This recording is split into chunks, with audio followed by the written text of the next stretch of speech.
This is the AutoGoPlus switchless version. It is in fully automatic mode all the time. Here's how you make it.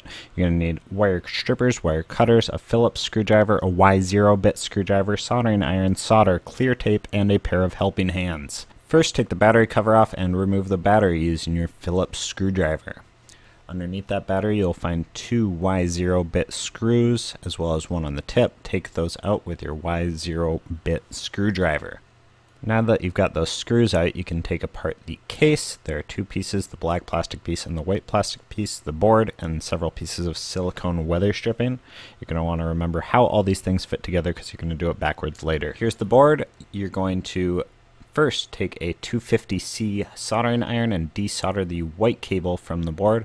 You're going to leave the black cable attached and cut a tail on it that goes a little past the button on the board. Then you're going to take a pair of wire strippers and strip the end of that wire. I used a 28 gauge stripper and that works pretty well.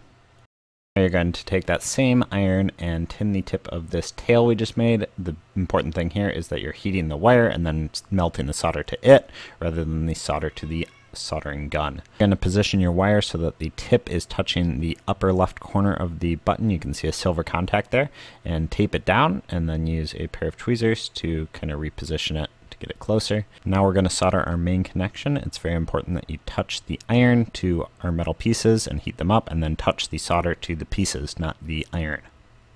Here's a close-up of my connection. You're going to want to make sure that there's plenty of solder and a good solid connection between the metal contact on the button and your wire. It's time to put it back together, which funnily enough is the exact reverse process of taking it apart. The only thing to look out for here is to make sure the weather stripping is in the right place when you put it back together. If you don't feel like doing this, I'm selling these pre-modded at AutoGoPlus.net, along with a version with a switch that switches between automatic modes and manual mode. Thanks for watching.